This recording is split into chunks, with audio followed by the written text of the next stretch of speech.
எல்லாருக்கும் வணக்கம். முதல்ல என்னோட 2வது படத்துக்கு வாய்ப்பு கொடுத்த எங்கள் அப்பாவுக்கு நன்றி சொல்லிக்கிறேன்.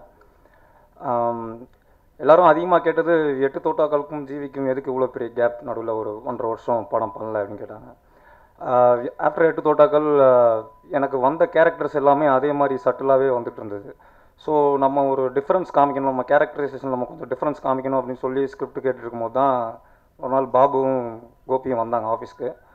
வந்து இந்த மாதிரி ஒன்லைன் சொல்லுங்கள் ஃபஸ்ட்டு, நான் கேட்டுடுறேன், அதுக்கப்புறம் டீட்டெயில் ஸ்கிரிப்ட் கேட்குறேன் அப்படின்னு சொன்னேன். இல்லை சார், ஒன்லைன்லாம் சொல்ல முடியாது, இந்த கதையை வந்து நீங்கள் ஃபுல்லாக கேட்டால் தான் வந்து உங்களுக்கு புரியும் அப்படின்ற மாதிரி சொன்னார். சரி பிரதர் சொல்லுங்கள் அப்படின்னு சொல்லிட்டு ஒரு 1 ஹவர் கேட்டேன். நான் ஒரு வருஷம் எந்த மாதிரி கேரக்டருக்கு வெயிட் பண்ணணும் அதே மாதிரி ஒரு கேரக்டர் ஒரு படத்தில் வந்து சொல்லிட்டு இருந்தார். அப்போயே முடிவு பண்ணுறேன், சரி ஓகே இந்த படத்தை நம்ம வந்து அப்பாட்ட கொண்டு போகலாம் அப்படின்னு சொல்லிட்டு. அப்பா வந்து ஃபஸ்ட்டு எதுக்கு தயங்கினாங்கன்னா, ரீசன் கேட்டிருந்தீங்கல்ல கோபி, அது வந்து ஹீரோவுக்கு வந்து நெகட்டிவ் கேரக்டராக இருக்குது, இந்த நெகட்டிவ் கேரக்டர் வந்து ஆடியன்ஸ் எப்படி அக்செப்ட் பண்ணுவாங்க அப்படின்ற மாதிரி கேட்டுட்டு இருந்தாங்க. அப்போது 2வது வாட்டி சொல்லும் போது தான் பாபு தமிழ் வந்து இந்த நெகட்டிவ் கேரக்டர் வந்து செகண்ட் ஹாஃபில் மாறுறது வந்து அப்பாவுக்கு நல்லா புரிய வைங்க அப்படின்னு சொன்னோன்னே அப்பாவுக்கு வந்து புரிய வச்சாங்க. படம் அப்போ தான் டேக் ஆஃப் ஆச்சு. ஆக்சுவலாக 8 தோட்டாக்களில் வந்து எங்களுக்கு ஃபைனான்ஷியலாக பெரிய, உண்மையை சொல்லணும்னா ஃபைனான்ஷியலாக பெரிய சக்ஸஸ் இல்லை. படம் வந்து நல்ல ரிவ்யூஸ், நல்ல பேர் வாங்கின படம். பட் ஆனால் ஃபைனான்ஷியலாக நாங்கள் எதுவும் எடுக்கலை. ப்ரெஸ் சைட்லேருந்து நீங்கள் கொஞ்சம் சப்போர்ட் பண்ணீங்க, அப்புறம் சூப்பர் ஸ்டார், அப்புறம் பெரிய பெரிய ஆளுங்கள்லாம் கால் பண்ணி அப்பா விஷ் பண்ண தான் எங்களுக்கு கொஞ்சம் ஆறுதலாக இருந்தது. அதுதான் நாங்கள் செகண்ட் படத்துக்கு டேக் ஆஃப் பண்ணுறதுக்கு ஒரு ஸ்டார்டிங் பாயிண்ட்டாக இருந்தது. அதுக்கப்புறம் என்னோடய ஃபேமிலியில் என்னோடய அத்தான், என்னோடய தம்பி எல்லாருக்கும் தேங்க்ஸ் பண்ணோம். ஏன்னா அவங்கெல்லாம் தான் வந்து இந்த ஸ்கிரிப்டை ஓகே பண்ண வச்சது.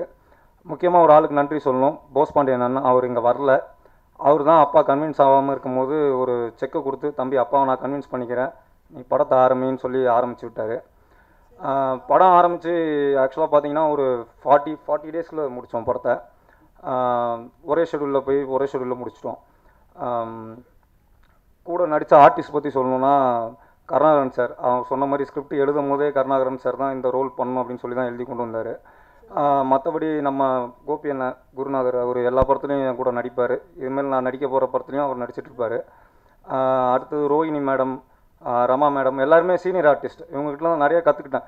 கருணா சார்லாம் வந்து ஒரு 60 படம் பண்ணியிருக்காரு. ஆனாலும் ஒரு ஸ்பாட்டுக்கு வந்தோடனே சீன் பேப்பர் வாங்கிட்டு என்கிட்ட வந்து சீன் பண்ணி பார்த்துடலாம், அதுக்கப்புறம் நம்ம வந்து டேக் போகலாம் அப்படின்னு சொல்லி அவர் சீன் பண்ணி பார்ப்பார். அது மாதிரி ஆர்டிஸ்ட் எல்லாமே எனக்கு ரொம்ப சப்போர்ட்டாக இருந்தாங்க. ஆர்டிஸ்ட் வந்து நிறைய விஷயம் கற்றுக்கிட்டேன். டெக்னிக்கல் சைட் பேசணும்னா டிஓபி பிரவீன். ஆக்சுவலாக பிரவீன் நானும் சேர்ந்து ஒரு ஷார்ட் ஃபிலிம் பண்ணியிருக்கோம், அதை அவர் நான் மறந்துட்டாருன்னு நினைக்கிறேன். சாயம்னு ஒரு ஷார்ட் ஃபிலிம் பண்ணியிருக்கோம், அதுக்கப்புறம் தான் 8 தோட்டாக்கள் பண்ணேன். பிரவீனோட டீமாக இருக்கட்டும், அது டேரக்ஷனோட டீமாக இருக்கட்டும், எல்லாருமே எனக்கு ரொம்ப சப்போர்ட்டிவாக இருந்தாங்க. அவங்க சொன்ன மாதிரி ஒரு ஃபேமிலியாக தான் அந்த படத்தில் ஒர்க் பண்ணியிருந்தோம்.